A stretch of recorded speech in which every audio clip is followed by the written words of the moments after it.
and just make sure that people can hear us and things are going good. All right, great. We told followers you started a live video. Awesome.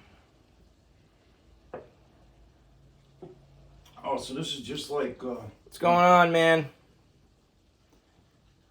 Hey, just want to make sure you can hear us. Can everybody hear us? Just somebody give us a thumbs up.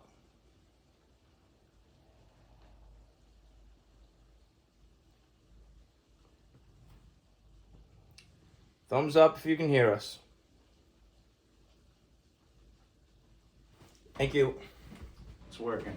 All right, we're gonna give it a couple minutes. Just a little chit chat. Miracles of modern technology. That's right. Well, it's Amazon microphones, you know. Yeah.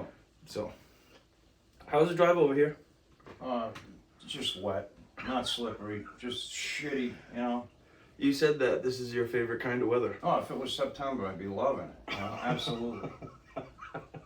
15 degrees warmer, but you know, the overcast, the rain, the shit, the wind, I love it. Love it. So this is the Uncle Fish talk show. Today we have Bruce Bain with us. He is the president of the Narragansett Surfcasters. He's done a lot of great things for me. He got me into the Narragansett Surfcasters Club, which has opened up a ton of doors in my life, you know, kind of including this one that we're all kind of sharing now. This podcast is absolutely to give limelight to guys like Bruce, another great surfcasters. He says he's dull as a crayon, but I think he's a fantastic fisherman.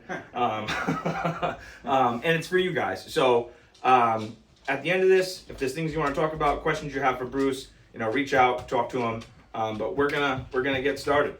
So Bruce, where did the striped bass world start for you? Oh, 1 second, I gotta pause my dog.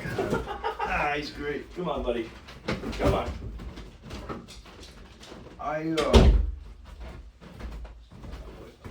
My family always fished. My grandfather was really into fishing. My grandfather and my grandmother, they fished the West Wall. They fished Plum Point in Jamestown, under the Jamestown Bridge, the old Jamestown Bridge, when you still had access there. And, you know, my dad took us, me and my brother-in-law, we were younger, basically the West Wall, and, you know, we did a lot of fluke fishing, like fishing bottom with sea worms, and then, you know, if the bluefish came through, we'd throw Adam poppers. Yeah. And my first bluefish I hooked, I had like an Abu Garcia rod and a Garcia Kingfisher reel, and I hooked a bluefish on an Adam popper. I think I was about 11 years old. And the reel just disintegrated while I was reeling the fish in. It absolutely, the handle like broke right off the side of the reel, and it fell apart. I mean, you know, How old are we? How old are you? I was 11 then. I'm 58 now. Yeah, you know, yeah. But I remember, you know, screaming to my dad, I got one, you know, and the reel just like fell apart. And you know, of course, a bluefish, it's, you know, when you're 11 years old, you think you hooked a great white shark. It's a shark. Yeah. It's a shark. And then, you know, my dad moved to Florida. Families, you know, they grew apart. And, you know, I got married, had my 2 sons, did some freshwater, largemouth bass fishing. Occasionally we'd go down the shore and, you know, fish the same way I did with my dad. And then about 8 years ago, I was watching YouTube, and I saw what's his name, Fishaholic, Rich. Yep. You know, said something about striped bass around, and I watched it. I was like, wow, you know, he had some nice fish, 25, 30 pounders, you know, and making it look easy, Right. of course, you know. So that opened your eyes into the striped bass. Like, Right. I can accomplish this. Yeah. And then I bought a surf rod, you know, something inexpensive, you know, a pen reel and a pen rod. Yep. You know, at a tackle shop, not at a big box store. So it was decent equipment. I still have it. It's Karen's rod now. Karen puts it to good use. Chump mackerel. Yep. I used to fish the West Wall, not the West Wall, the Short Wall in Galilee. I would go down there a couple mornings a week. I'm an early riser, you know, 3 o'clock in the morning, so I'd go down there, and that was one of the spots that I fished a lot, you know, on dropping tides. And Are you going there? Are you going there like before you're going to work? yeah, before work. Weekends, it gets crowded. I don't fish much on Absolutely. weekends, Right.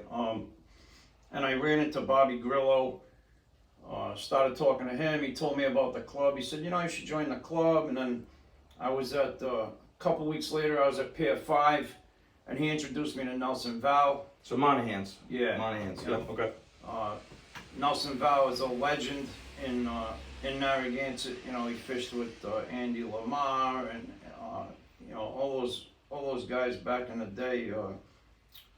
Matt Squillanti, the Lindias, all those guys, and him and Andy D'Angelo, that owned Marity Bait and Tackle and Marity Charters, were in the Narragansett Sport Fishing Club, and there was a lot of boat type people in the club, and they wanted to start a club just about surf casting. So in 05,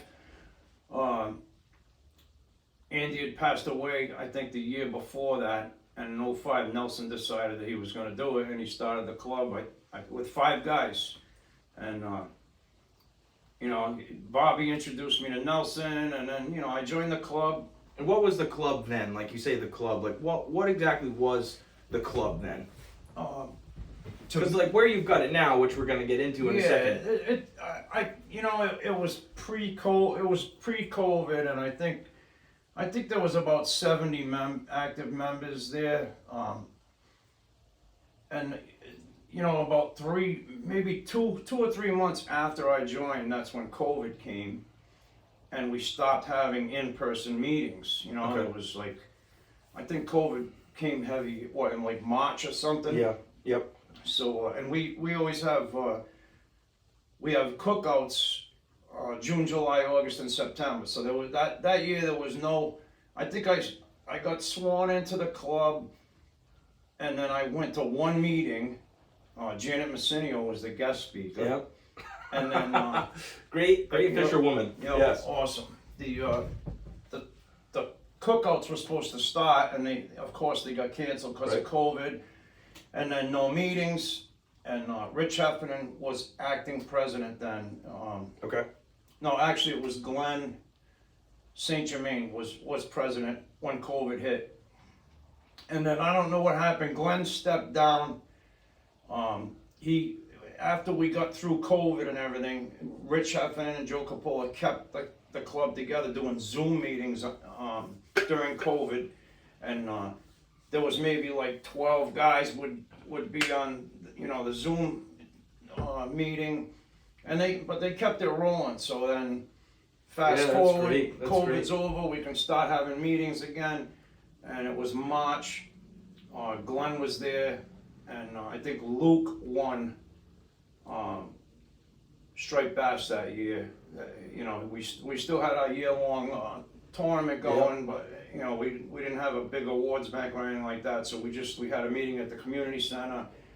Luke got awarded the trophy for largest striped bass, and the following month, Glenn St. Germain stepped down as president. He had started a business. He bought a house. He had a lot of stuff going on. He just didn't have time for it. So then Rich became president. I think Rich stayed on for about a year, and then I don't think that he really wanted to be in that position. Right. And Nelson kept elbowing me and nudging me, and a couple other guys, Cliff from Marity. You should run for president. You should run for president. And I'm like, I'm not a politician. It's not, and So you were not so you joined this club, and now they're trying to now the Right. club members want you to be in a position where you're going to run this club. Yeah, You weren't expecting that at all. I had no experience. I was never on the board of directors, nothing. I joined the club. COVID came. Once we started again, I was active. Volunteering for Surf Day, volunteering for the beach day cleanups, the veterans program. I really got involved in it, but I wasn't. Surf Day then was more like a flea market kind of style. Yeah, absolutely. Yeah. I mean that Surf Day, the first year I was in the club, Surf Day it was only one floor. We just had the top room. Yep. And I'd say it was probably like 75%, used tackle. Right. It wasn't. I think Nelson he wanted me to get into that spot to like try and take the club, to get the club modernized. Yeah. You know, surfcasters are surfcasters, but back in his day, you know, a lot of guys made homemade plugs. They'd steal their wife's friggin' broom handles, you know, Yeah. which is great. I mean, they caught fish with them. I mean, you had Adams, you had Gibbs. Yep. There wasn't a whole lot around, you know, as far as tackle, but now, I mean, It's a Donnie, a Danny, or like an Adam 40 Right. for a long time. Yep. And you were only getting those plugs if you were, for a long time when they first started coming out, whereas if you were like connected with those guys. yeah, I mean, there was no internet, and you know, I Yeah. mean, even the tackle shops, like guys in Massachusetts around the Cape, they had never even heard of a Dada. You know, they Yeah. had no idea what, unless it was guys that actually traveled. You know, Frank Dano. You know, guys that would fish to make money. You know, they would travel to Long Island to fish if the fish were running down there, and they would find out about these plugs and. You know, they would tell the tackle shops up north, hey, this is what the guys in New York are using, maybe Yeah. we should try some. Same thing, you know, like with the needlefish, Yes. you know, on Block Island, nobody even heard of them. Those things were down in the Carolinas for probably 7 or 8 years before anybody up Oh, I north didn't know even that. heard of them. They were in the Carolinas first. Yep. Yeah, that was Really?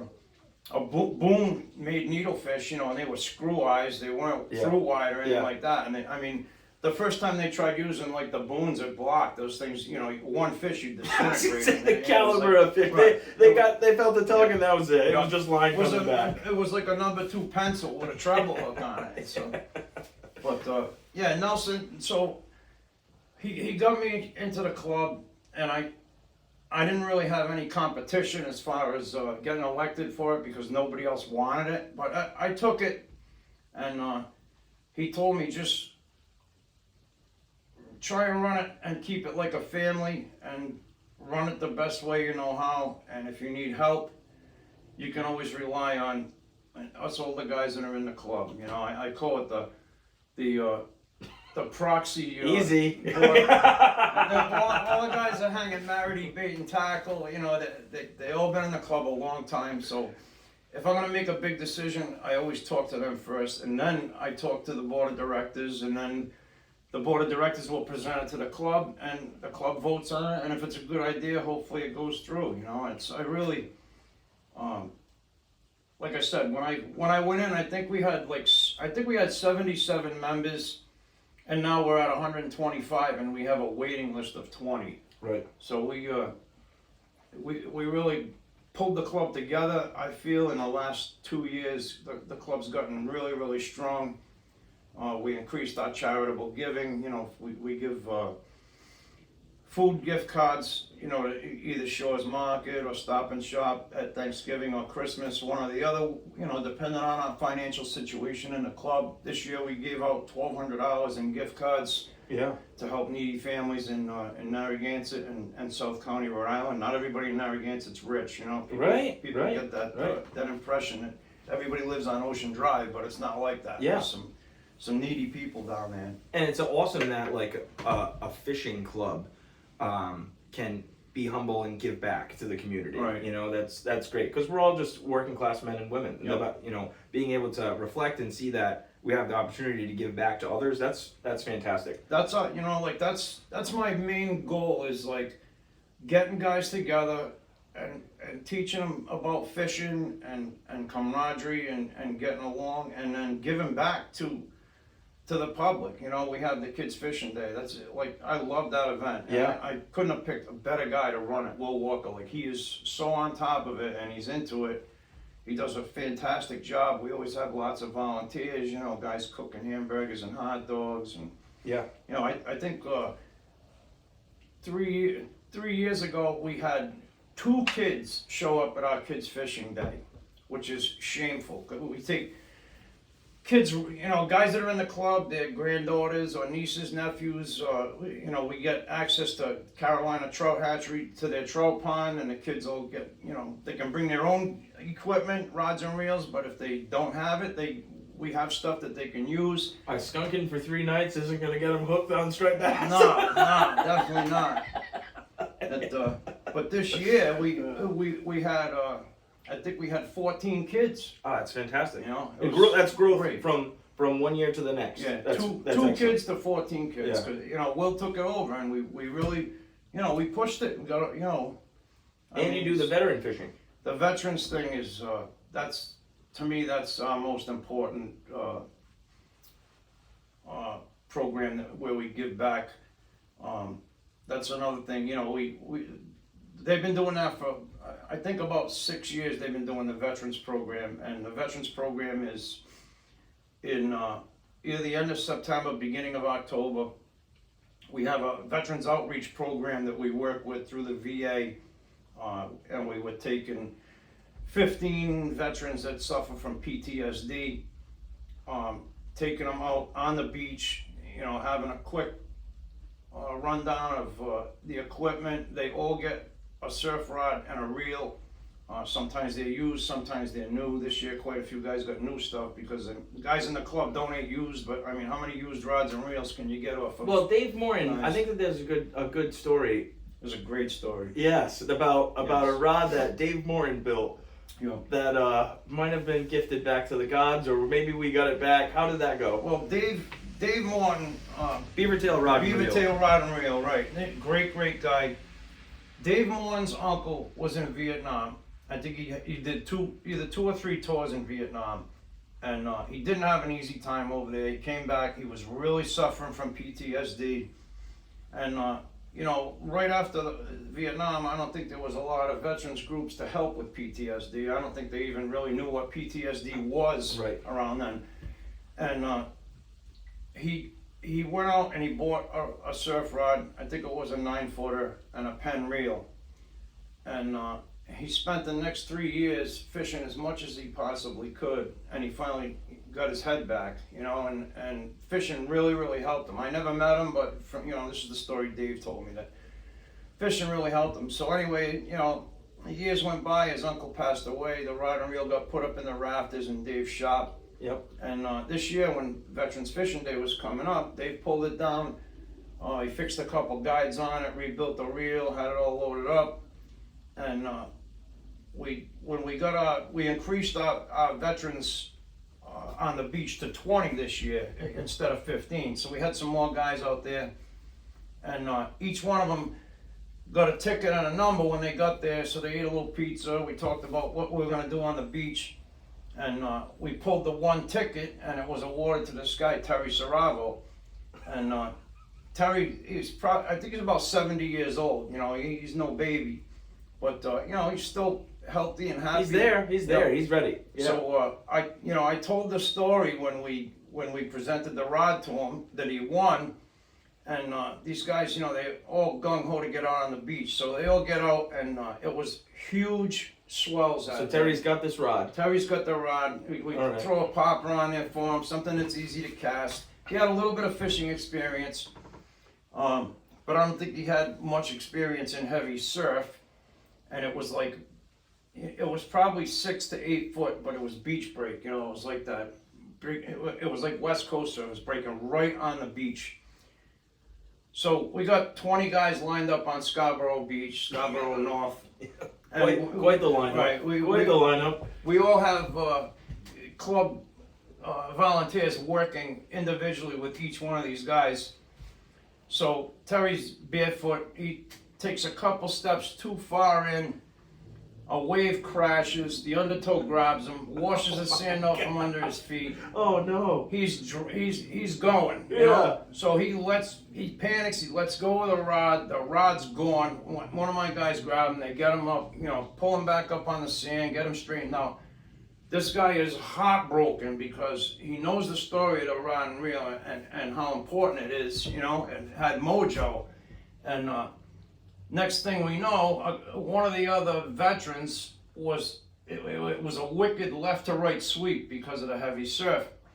One of the other veterans, about 100 feet down, starts reeling in, and he thought he had a fish, but he actually caught Terry's surf rod. Oh my God. Reels in Terry's surf rod. So now Terry comes walking up to the picnic tables, and he's got this look on his face, and this thing's like, it's all in one piece, but it's a ball of braid, and you know, it's just a mess. It's full of, you couldn't even turn the reel, it had so much sand in Yeah. it. So I said, listen, don't worry about it, we'll get it straightened out. So we got him another rod to use. He fished a little more, and Soaking wet. yeah, totally. You know, pockets full of sand, hair full of sand. He was drenched, but we ended up giving the reel back to Dave. Dave took it back to the shop, cleaned it all out, fixed it up just like new, and we delivered it back to Mr. Saraba. He lives in Warwick, and he was really happy to get it back. But I haven't talked to him in a couple of months, but I'm sure he's itching to get out there in the spring. And Definitely, use it, you know? definitely. That's Yeah, that that's was crazy. good. What a series of events. You know, we really the veterans thing. I feel it really helps these guys. I mean, there's always you can't get to everyone, but I think we've had 2 or 3 people that came to veterans fishing outing and actually put in an application and joined the club. Yeah, You know, they're active members now. And that's a great thing to take up time in their lives that, you know, hanging out with good people and doing something that's going to be beneficial for their time. Yep. It's so important, you know, I mean, people deal with depression and you get into that funk, you know, and it's sitting in their house watching television and smoking cigarettes and drinking beers, or, you know, I mean, everybody deals with it in different ways, but you know, you really need to, if you find somebody like that, fishing is a great thing to introduce them to because it gets them outside and it helps them focus. And I don't know, when I'm in the surf, I just feel like I'm at peace. Yeah. Like nothing else, there's nothing that bothers me. You know, like Right. I can be dealing with my daughter, my grandkids, and work and all that. But once I get down there, it's all out of my head. You know, I'm just me and the water and the fish, coyotes, whatever. Is there like so say you're driving and you're dealing with, you know, all of those life things that we, you know, all can relate to. Yeah. Is there you know, all right, we've got a northeast wind, it's blowing. I don't want to make the creations. I want you to tell me the conditions. What conditions are you when you wake up in the morning, you're going to work and you're like, man, I don't know what's going on after work today, but I'm fishing. My conditions, my springtime condition, like my days, I'm up at 2:30, 3 o'clock in the morning. I'm usually out the door by 3:30, and in the springtime I fish closer to home, so it only takes me about 20-25 minutes to get there. My ideal conditions in late April, May is flat glass. Really? Yeah. At an outflow. Yep. Okay. And like Henry always shows up, you know, but I love being there alone. But I don't mind fishing with Henry. Henry's great. There's not too many people that go to this spot, but it's a very productive spot in the springtime, and it's just I love that flat, calm glass that time of year, you know. And then my other is September, you know, northeast with a big swell crashing, lots of white water, wind in your face, rain. I love that shit. So seldom do I hear guys like, cause like there's a lot of conversations that are had, you know, driving to and from fishing spots or whatever. But like, how do you feel about like June, July, like hot nights, you know, fishing those nights, and like what you think about, you know, when it comes to plug presentation or maybe soft plastic presentation, you know, trying to fish in June and July and be successful, because it's difficult. You know, some nights can be very productive, but other nights, you know, it's 80 degrees, you're sweating, you know, it's 11 o'clock at night, there's dead flat calm. What are your thoughts there? I love fishing. I mean, I probably fish more in June, July, August than any other time, just because I hate the cold. Which, I mean, you know, September, October come, I got all the gear to you know, gear up and stay warm. It's great, but I like fishing the whole season, and they all have their different nuances. You know, like if you're gonna fish July and August, you got to approach it different. You know, always this year I think there was a lot of sand eels, small baby sand eels around in July and August, and if you could get to the right spots, you could catch fish.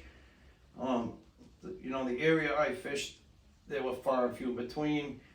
You know, after Charlie went and this season I was kind of off my game a little bit, but you know, I'll look for like the deeper water, of course.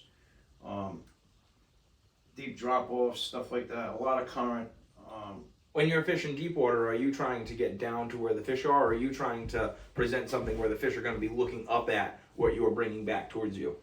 It depends on the bait present, but you know, if there's no bait showing, I'll throw, you know, a heavier bucktail and try and get down near the bottom, or a soft plastic with lead on it, or, you know, a heavy needlefish, something that's going to get down in the water column better, and just fish it slow.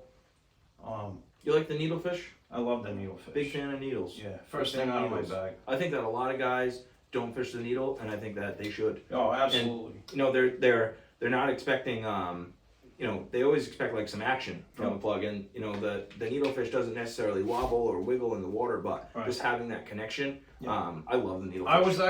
I was that guy for probably 3 years, and I went out with Bill Wetzel, and he made me fish the super strike needlefish and showed me how to fish it, and I started catching on it, and I haven't looked back, you know. Yeah. Springtime, first thing out of my bag is a redfin. You know, and then like from June on, the needle. Yeah. You know, super strike needle, beach. Do you change colors depending on like what's gonna? Do you just always do one color? Like Steve, I always fish this black one, or do you change colors of your needlefish from season to season depending on bait or conditions or light? Yeah, I mean, you know, like I do that with the darter. Like I'll change colors, but with the needle, I'll usually throw like the dark color first. You know, black, purple, that, you know, the midnight harvest. I always have 2 sizes of the black and purple in my bag of the super strike. Okay. I always have 2 sizes of you know, yellow over white, or you know, like Ely, you know, the light, you know, parrot. You know, I'll have like parrot color. Right. Yeah. Killer. Same thing with the, you know, I'll always have 2 colors of the Beachmaster. I usually go with like a white, pink, silver, and then the black and purple, and then Dave's, you know, the Needle Glide, Dave Anderson Surf Asylum. You know, same thing. You know, a couple colors of that. So I probably carry like 7, 8 different needles in my bag all the time. You know? Yeah. What do you carry for a bag? I have the bag I carry the most is a Gear Up, 2-tube. Yep. But I have a Dock Star, a 4-tube Dock Star. You know, if I'm close to the car, I'll carry the 2-tube Gear Up. If I'm walking, like, you know, Montauk, I'll take the Dock Star with me. You know, I can fit a lot more in it. I fit my water bottle in there. I can fit Rig Deals in there. I can fit a shitload of bucktails. You know, Uncle Fish bucktails, of course. Unplanned. I had Jeremy build me a bag. Jeremy from Dock Star. Dave Anderson turned me on to him. You know, I've got a 4-inch tube from him. It's a great bag. Yeah, fantastic. You know, these guys all build really good bags. I think and most all of them use the same good material, sailcloth, stuff like that. Luke builds an awesome bag. Yes, definitely, and he builds like a bag that's for the working class guy, absolutely. You know, or girl. You know, it's a affordable quality. You know, I remember meeting him before he like blew up to what he is now. I met him in a parking lot and got my belt from him, you know, and I still use it now. When I met him, that's all. He just made the belt, you know, and it was the Gen 1 belt. Yes, you know, yes. Now, God, he's getting into building rods and 2-tube bags, 3-tube bags, single tubes, all kinds of stuff. Soon you're going to be able to walk into a store and just everything you have is just going to say Z-belt on it, which is great for him. Congratulations, super Luke. smart, great businessman, and he stands behind his shit like so much. You know, like anything breaks, anything like, you know, like. Even like, you know, I bought a lot of stuff off him for myself and the club, you know, but he's a club member and he gives us great discounts. But I had a pair of Rock Tracks Caucus that the strap broke on him, you know, and I was like, you know, can you fix this or whatever? And, you know, he said, yeah, bring them to the next meeting. I got them back, you know, all sewn up, fixed, you know, like, he did a fantastic job on them. That's awesome. Yeah. I'm glad I did that for you. Good guy. So, just on the topic of plugs still, so we all had our Guggen, if you will, seasons, right? Where we first started. You know, I had lots of them. I had a Columbia rain jacket that was so salt dogged that the zipper didn't work anymore. I had to take it, and after if it was raining, I was wet. It didn't, I could call it a rain jacket, but it didn't work. So what was that like for you? And you know, kind of, you know, where you started with your gear, and what kind of got you into fishing your gear now? I mean, you're fishing band stalls and lama glasses now, but we didn't all start there. We all started with, I know you said the pen reel, but kind of what transpired from there to there? Well, the pen stuff is great. I mean, those guys use them 704s and 706s for years, but you got to do so much work to them to get them. The maintenance. Right. Yeah. You know, so I bought the pen, and you know, when I first started, I was standing on the beach trying not to get my feet wet, or standing on a jetty trying not to get wet. Just no corkers, Work boots, you know, like a fucking idiot. And then, you know, I started watching other guys, talking to other guys, and realizing, like, if you're really gonna do this, like, I try not to half-ass anything in my life. It's just, I think it's part of being in automotive repair. Like, you can't take shortcuts because it always backfires on you. You gotta do it the right way. So after the pen, you know, I bought I bought 2 lama glass rods. I bought a 121L and a 121M. The M I was going to use mainly for eeling, which I hate eeling. It's a pain in the ass. I know a lot of guys love it, but to me it's just, you know, you're carrying eels, you're carrying circle hooks. Yeah, right. Bruce, how many times you put an eel on and cast it out and the eel's gone on the first cast? Yeah. Terrible. You know, they're always burying themselves in the bottom, and it just, I mean, I know they're a gateway to big fish, and I'm sure once you get good at throwing eels and you learn, you know, the specific things, nuances of it, it's very productive. But I think a rigged eel, I think a rigged eel outfish a live eel. I really do. Yeah. I've had more luck with riggies. Really? Yeah. Yep. Yeah. It's Frank Gonzalez. You know, when I started fishing him, he sent me a text. He said, "Welcome to the dock side." I haven't gone down that road yet. Yeah. I haven't gone down that road. It's like I told you about this. It's like I can't build them. I can't make them. It just freaks me out. Yep. You know, like sticking the needle through them and breaking their spine and all that stuff. So I have a couple people that they make them for me. I pay for them, but. So you found out you needed corkers. You got your lama glasses, and then was your plug progression kind of the same there? I mean, like we all started out with an SP minnow and a pencil popper, right? But like what? But now your bag's full of custom plugs, and you talked about your super strike needles, but where kind of what got you to the spot you're in with what plugs you fish now? Places you fish, conditions. Yeah, I really don't like sand. I'm not a big sand guy. Like fishing open beach, like down in Jersey, that's all they got. Yeah. They don't have structure down there. I mean, they have structure, but it's sand structure. So I didn't really like, stuff that's dragging the bottom.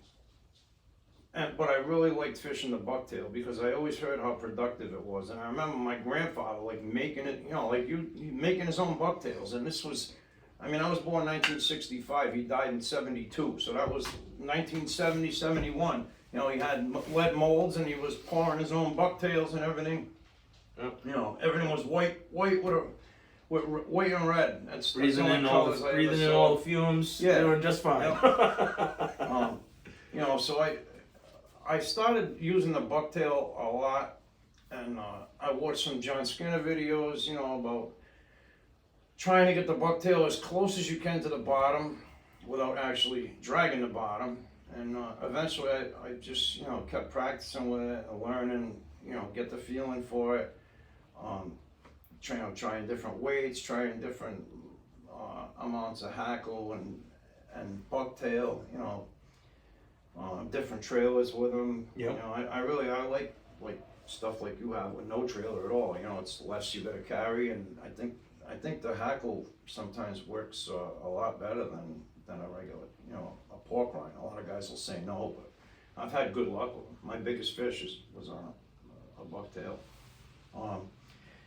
And then, like I said, the needle, I always heard how productive the needle was. I couldn't catch shit on it because, everybody's looking for that in the end of the rod, Right. like a bottle plug. And Right. really, that's, now that I've been doing this for a few years, that I think that in the end of the rod is less productive than any other thing you're gonna throw. I mean, a bottle plug has its time and place. Yeah. Heavy surf. I mean, Brandon proved it to us this Oh, year at the man. Mr. Poseidon Classic. Yes, he it's did.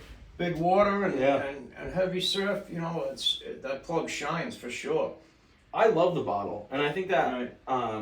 the bottle is that Blurple, that Super Strike Blurple bottle. I Yep. mean, you've seen it. I've got 7 of them all the time, Yeah. and 3 of them are almost white now. And I really love them, but I think it's the only plug in my bag. There's always a redfin in my bag, but I think it's the only plug in my bag that actually is going to give you that wobble. Right. Gliders, needles, 2 bottles. I have a light and a dark all the time, and then the sizes of my gliders change. And then I've gone a lot into soft plastics. Have you ventured into soft plastics a lot? The NLBN, Oh, we killer. talked about that. Killer. That, Yes. that thing just friggin' works. Yes. And Great profile, great action. Yep. It's the buoyancy of the plastic that's being used is also fantastic. And they make a jig head that works with their soft plastic. You could pull in a car with that hook. Literally, that hook is incredible. It's awesome. Yeah. It retains sharpness, fantastic. But that, I mean, heavy surf, you throw that thing, or even calm deep water, like the ledges. It catches fish, no doubt about it. But you're right. Like the only thing you really get feedback like that off of is a bottle or like a tsunami swim shot. The heavy swim shot in heavy current, you'll really feel it thumping. But And do you think that that's a hunting bite that you're getting from striped? All right, so let me back up on that for a second. When a striped bass is feeding, right, they're gonna go for anything. They're like a bluefish. They're gonna go crazy. But when you're trying to induce a bite, do you think that it's, a bite that you're gonna get on a bottle is from a reaction bite? Do you think that it's because they're hungry and they're feeding, or do you think that a more natural presentation, like a glider or a soft plastic or a needle that's not really creating a ton of action is going to create or induce a bite more than a bottle? What's your opinion there? So a natural presentation opposed to a presentation where you're getting a lot of action.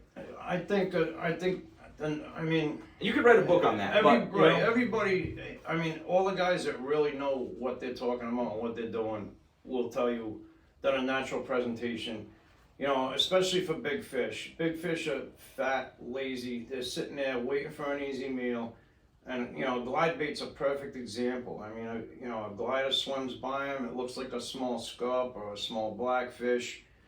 And it's coming by nice. And then, you might give it a little twitch and it jerks off to the left. And I think a striper that's lying in wait, behind a piece of ledge, behind a piece of a kelp field, something like that swims by, I think it just can't resist taking a shot at it. Just, okay. You think it's in the fish? I've got to try that. It's a chance to feed. Even squid, you look at squid underwater and they're basically very motionless until something is being aggressive towards them. Like they'll glide through the water like a glide bait does, like a darter does.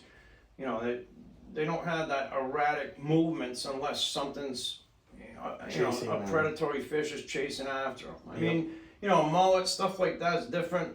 You'll see it skipping out of the water, and then when bass are on, they're coming out of the water a lot more. Even squid, you'll see them coming out of the water like crazy. But I've had nights where I'm, standing up on rocks in a lit area, and that you see 2 or 3 squid just, going along the rocks, and I've seen 40-inch bass swim right by them and not even look at them. Which is that totally blew my mind that night. I was like, why isn't he eating that?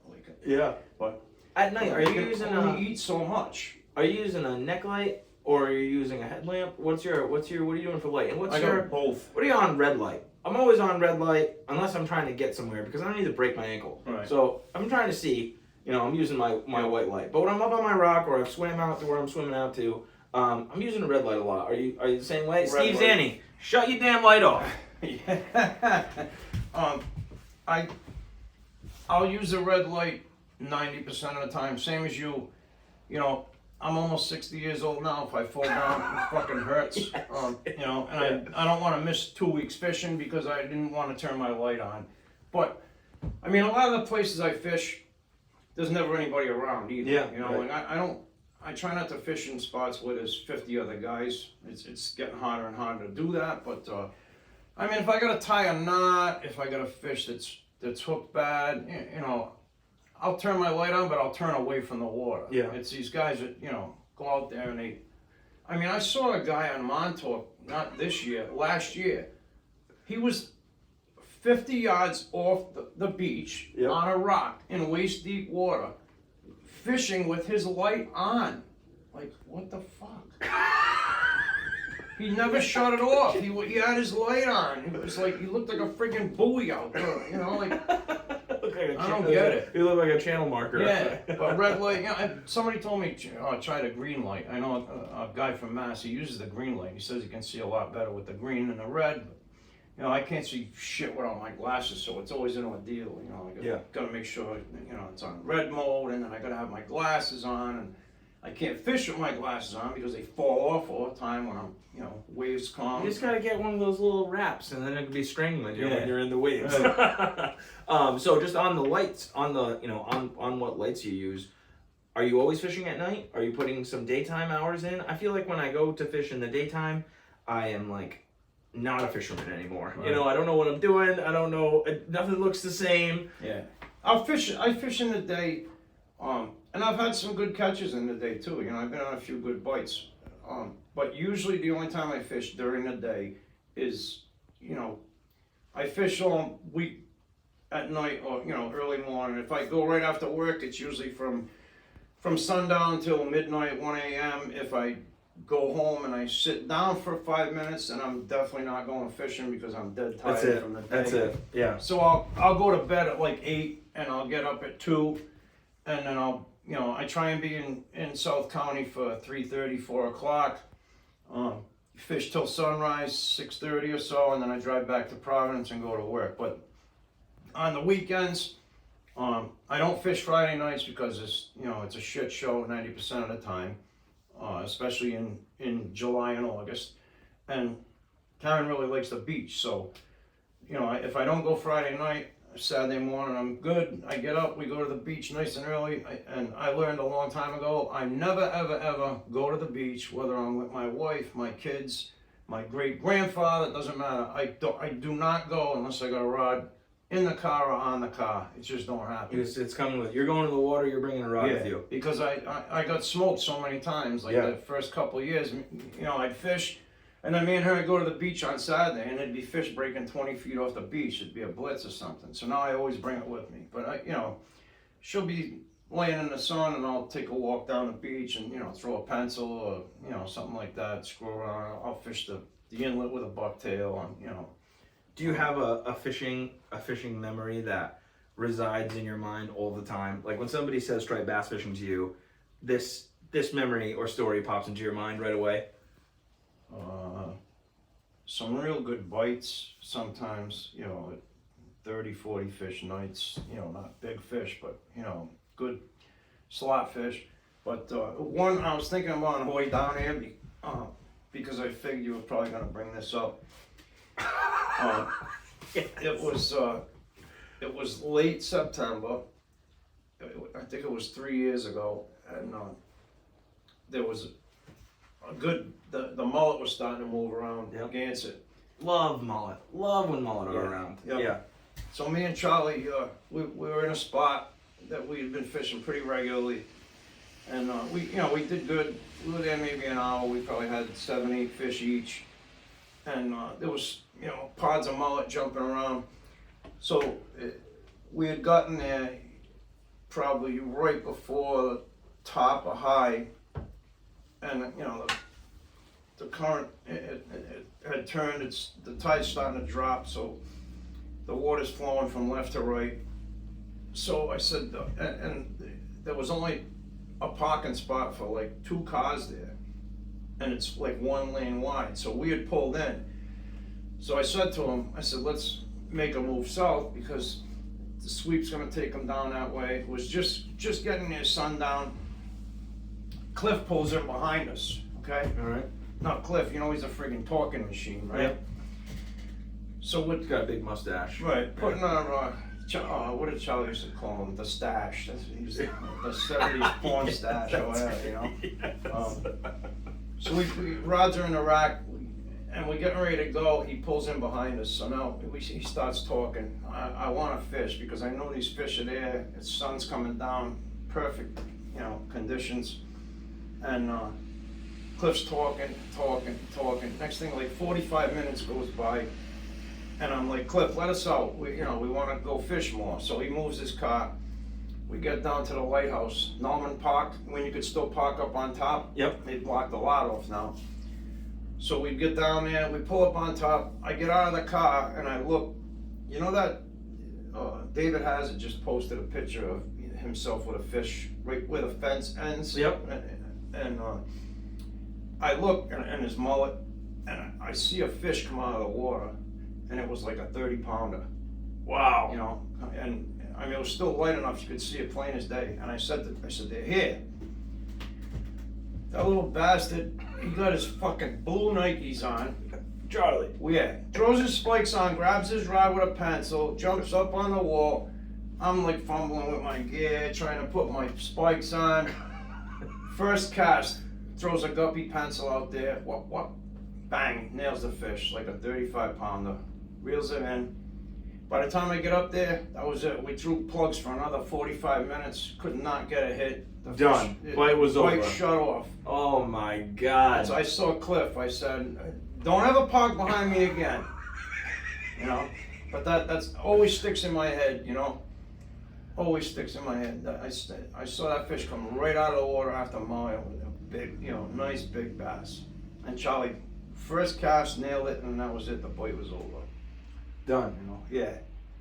Did you try to replicate that bite the next day or anything like that? Yeah, we went back the next night. You know, they weren't there. It's, you know, that time of year, the fish are on the move. Yeah. It's, Yeah. What about like tides and moons? Like, are you like, when you are thinking about like how you're gonna schedule your fishing for the week or what you're trying to fish around, are you looking at tides and moods and water temps? Are those things a factor in what you're fishing? Or Yeah. you know, I haven't really myself. Water temps have kind of been something that I'm trying to learn a lot more now. You know, Right. talking to Matt from Solstice, he's really teaching me a lot about Yeah. big ocean currents and what water temps do for striped bass bites. Right. But what are you using to schedule? You know, when you think you're going to be successful? Because like that's right. Like when I'm thinking about when I'm going to go fishing, because you only have so much time, right? And you Right. want to be successful in your fishing. Yep. So you're trying to plug in all these different factors that you learn in your striped bass career. So what do you try to plug in before you're going to go make an outing? And what makes you just, you know what, I'm going to stay home tonight? Usually this time of year, like right around now, I'll look at the calendar, and you know, I always try and fish as hard as I can 3 days before and 3 days after. The moons. Yeah. The moons? Okay. And you know, depending on what time the tides are on those particular moons, you know, that's I you know, do pretty much like everybody else does around the tides and moons. But the, you know, water temperature and those ocean currents, that makes a big difference. You know, that's why you can have a really good bite in July. You know, if you get in the right spot. You know, Matt and Dan, they got it dialed. They're really, really good fishermen, and they know their area. You know, they're right on top of it. They had some tremendous nights this year. But yeah, most of it's done around the moon and the tides, and then whenever I can get there, you know. Right. I mean, Sometimes it's just an oddball night. and you yeah, don't I mean, I'll yeah. go fish, you know, a shitty tide. I'll still go fish it if I got the time and the opportunity. And it doesn't mean I'm not going to catch either. You know, it could be a tremendous night. There's a certain amount of bait there. You know, sometimes you get these somebody told me their digestion bites where, you know, the bass will feed crazy on squid or on bunker, and then, you know, they'll go to these warmer, shallow areas to help their digestion progress. And Really? yeah, it's I don't know if it's true or not, but I mean, a few guys have told me that they've found fish, you know, in warmer months in areas that there's no reason for them to be there. You know, Just there's relaxing. right, yeah, there's no bait there. There's no current. They're just in these warmer flats, and they're just grubbing, mellowing out. just mellowing out after they grubbed hard all night. Yep. So, you know, in kind of closing of this, there's a lot of guys that are gonna, you know, hopefully watch and you know, are watching now that are experienced Sharpies. What about the guys that or girls that are getting into this that are new? What's you know, if you could tell yourself something when you first started, what would you tell them? Do not go on the rocks without spikes on your boots. Absolutely not. Make notes. Take Yes. notes. No, No. no Timberlands on the rocks. No exceptions. No. What do they call them things? Crocs. You know? If you have Crocs on the rocks, Bruce is telling you to go home. Yeah. I mean, do not go out without spikes. That's my best piece of advice for anybody. If you're gonna fish sand, use soft plastics. Yeah. Use needlefish. If it's a small sand eel bite, don't be afraid to put a teaser on. I hate using them, but Yeah. if nothing else is working, I'll do it. Was that for Henry? Did you say that for Henry? Yeah. Henry's great. You know, he really is. The guy fishes so hard. He fishes his ass off. He fishes harder than probably anybody. I mean, he's out there like 5 nights a week. Henry made this beautiful Uncle Fish bucktail sign that's Yep. hanging behind us. I got one. It says Matonic Surfer. Yeah. It's in my fish room. Super great, generous guy. I But always he's, mess up how do you say his last name. Lancio. Lancio. Yep. Henry Lancio. You guys find him on he's Facebook. he's on board of directors. He's a big help in the club, and he's like, you know, his knees are like, he's got knees and ankles that are like made of balsa. The guy's so fragile, and I mean, he really I've taken him a few times to rocky areas, and he just it hurts him a lot. He can't do it. He's gonna get some kind of surgery pretty soon. It'll help him a little bit, but I love. The thing about fishing with Henry is you fish with Henry, but you don't fish with Henry. Like when you meet Henry, you go fishing, you gear up together, you walk to the spot together, and then you don't see him anymore. He'll text you when he's back at the car. Yeah, he says, gets thanks for fishing with me tonight. I'll see you next time. Gets beamed up.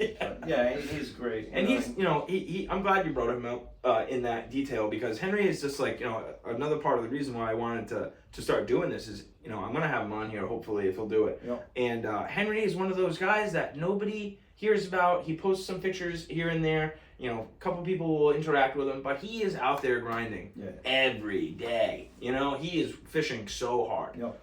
Yeah, he's not a social media guy at all. He never even he didn't even have an Instagram. Right. You know, and I think me and you got him going with that. He had a profile with no picture. Yeah. Right. So yeah, he's definitely a different kind of guy. He's great. I'm really glad I met him, and I'm glad he's in the club. I actually met him at that spot I fish in the spring. You know. That's what the fishing community does, man. It does like amazing things like that, where you meet people and you get yourself involved in things that are positive things, Right. And you never know where it can take you. And I met Henry at that spot in the spring, okay? And then through Henry, I met Mark Celios, I met Matt, I met Vuth, Yep. I met Sean Bailey, Yep. you know, Big Sean. Yep. And, you know, like right there's like 4 or 5 great guys, and out of those 1, 2, 3, 4, out of those 5 guys, 4 of them are in the club now. Yes. You know, and they're all good fishermen. You know, they're not hackers. These Right. guys are real surf casters. It's good to have them on board. And you're starting that class. You say real surfcasters. You're starting the class to teach guys how to become real surfcasters. Right. So you're starting that in the club, but it could become a public thing for some local folks. Yeah, I mean, I told Greg, like, I want to try and keep it at 15. Greg GT Taylor is he's going to be Get the your main autographs. instructor. You can come and Yeah. get an autograph from Greg Taylor. I want to try and limit it to like 15, and I have. We haven't even really set the dates yet. I had some preliminary dates on there, but we have to change them a little bit due to scheduling. But it's going to be mainly Greg. Luke Zanasco is on board to do some instructing. Super involved. Yeah. Has a great product and also is super involved in the community, which is fantastic. Yeah. All these guys are. I love guys that want to teach. You know, like there's guys that join the club to learn. You know, to meet other surfcasters, to learn about different methods of fishing, for the seminars, for the special events, stuff like that. And then I think there's other guys that join the club with the intention, thinking that if they join the club and talk to a couple guys, they're going to learn secret spots. But there's really not a lot of secret spots anymore. I mean, you got Google Earth. Yep. And you know, I got my 2 or 3 spots that are special to me that I know it's a good bailout. Like I'll always try and fish different areas, but if I had a shitty night and cast it for 3 hours and got nothing, I know I can go to this one spot on the way home and pick a fish or two. And you know, I don't share that information with anybody really. I mean, a couple, you know, that one spot me and Charlie took you to. I don't think I've ever taken anybody else there. My son, that's about it. But you know, I was listening to another podcast, and these guys were talking about a lure. A secret lure. Like, I just, see, I'm not, they wouldn't, like, say the name of it or whatever. Like, I probably already use it, or, you know, who knows? Or it could be new to the market, so it's like that thing with the dock, where nobody was supposed to know about the dock, you know? But I feel like, if it's a lure, what difference does it make if a new guy comes in the club and I tell him, hey, this super straight yellow dot works really good, you know, when you're fishing east side of Gansett around the rocks. Not a specific area or what tide or anything, but because the way I fish that data might be totally different from the way you fish that data or whatever. So it's just there's so many you can tell it. And like I firmly believe that so I'm gonna back up. I'm gonna go back to what you said before I say that. You are like there's no more secret spots, and you know, sure, I'm sure there's guys thinking to themselves on this that are watching, I've got secret spots. Right. I'm sure you do. I totally understand that. I think it all comes down to effort. I think that, you know, all these public spots, you know, at night, most of them are ghost towns, you know? So everybody can know all these spots and access to Google Earth, but the amount of, I think what makes you a surfcaster and like what really makes you proficient in this, you know, your striped bass career is effort that you put in. You know, you can fish for 5 nights and not catch anything, and the fish are just not there or they're not feeding, and then something can change, the pressure can change, the conditions can change, and for the next 5 nights after that, they're feeding every single night. But because you're not there, you're not on them. Yep. You know, so I think, and just like so what you're saying about giving, you know, fish to the east side, you know, with this yellow darter, you can tell him that, and that's great. But if he doesn't go do it and then actually learn how to fish the darter, he's, you know, you told him, you led him in the right direction, but what he has to do with that information after the fact, that's what's, you know, that's what's going to make them a good striped bass fisherman. Yep. I mean, you know, I could tell you go to this spot and fish from, you know, the top of the high and into an hour, and you're gonna catch fish. But if you go there and you're dragging bottom with a bucktail, and it's a squid bite, you know, you're not gonna catch them. So I mean, there's secret spots at certain times, and some are way better than others, and it's exactly what you said. You have to put your effort in, your time in, you have to study it. That's the only way you're going to be successful at it. You know, one of the most successful surfcasters in the club is Greg. And why? Yeah. Because Greg puts his time in. Yeah, absolutely. Greg will get in his fucking car and drive to the North Shore of the Cape, and then he'll fish there for 3 hours, and then he'll drive to Newport, and you know, like he just puts his time in. You know, he puts his time in, puts a lot of effort into it. And you know, like the one thing, guys, especially guys that are starting out in this. Famous spots, especially in Rhode Island, that are famous for a reason. Black Point, Point Judith Lighthouse, Breton Point. They're famous for a reason because people have been catching large striped bass there for 65, 70 years. Yeah. But they don't just go there on any night of the week with a piece of shit rod and reel and a sluggo and catch 50-pound fish. You know, it doesn't work like that. No. You know, so many factors right. that go into it. Doesn't necessarily have to be a secret spot. I mean, there's plenty of good public access spots out there that if you know what you're doing and you go there at the right time, you're gonna catch. Right. You know. Awesome, man. That's great. Is there anything else that you want to add or talk about? No, just be nice to one another. Make sure you vote. Make sure you vote for the right guy. Here we go. No, just get out there and fish. You know. Yeah, and, definitely. If you see a guy struggling, help him out. If he's a jackass, don't help him out. But most of the guys that are in this, they're all right. And guys that are breaking the rules, Your day will come. yeah, you know, I hope you get caught. You know, the rules are there for a reason. Big on conservation, and you know, the big fishing organization in Rhode Island now is posting the arrests or the fines. People that got caught not following the rules in their magazine. Oh, wow. Yeah, Great. all the names are listed, what Yeah. they got charged with. And the thing that gets me is I'm looking through that list, and there's 2 guys that are key members in that organization that got in trouble. hit. Yeah. Yeah, like, That's good. I like that. You know, striped bass catch and release. I think that it gets talked about so much on social media and Facebook and podcasts and all that stuff that, you know, the simplicity of it, I think, kind of gets washed out, and everybody, you know, kind of just fights over what's the right thing to do or not. Striped bass live in the ocean. All right, so they have shoulders on them. They're strong fish. They migrate or stay in back bays, whatever you think happens. But they're strong fish. They live in the ocean. They get some sand on them. They're gonna be okay. Don't stuff their gills full of sand. You know, you don't want to do that. You don't want to gut hook them. Do what you can with your hooks to, you know, try to be smart and, you know, let the fish go so your kids and grandkids can catch fish, or so that you can catch fish in the next 5 years. But, you know, I don't stand 15 feet off of a wall or a ledge and, you know, have a, you know, 40-inch fish and just throw it back into the ocean. There's not a good chance that fish is going to make it. The fish just fought for its life for 2 minutes, Right. and then you had it out of the water for however long you had it out of the water for, taking pictures, and then you threw it back off the jetty. I've seen it so many times.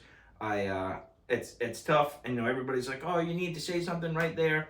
And then what? Then you're fighting with somebody on the rocks in the middle of the night. So nobody needs that. Just, you know, try to pay attention and do what you can. A lot of people out there are really paying attention to this, and they're getting in the water and they're reviving striped bass. You know, small fish, sure, they're going to revive quicker, but they don't have, you know, a 20-pound belly that they're up out of the water now with. You know, tarpon in Florida, right? You can't even take them out of the water now. You know, and that's, and, you know, obviously tarpon are getting into the size of 150-pound fish, but, you know, I get into a swimming pool, believe it or not, I float. It might not be easy to believe that, but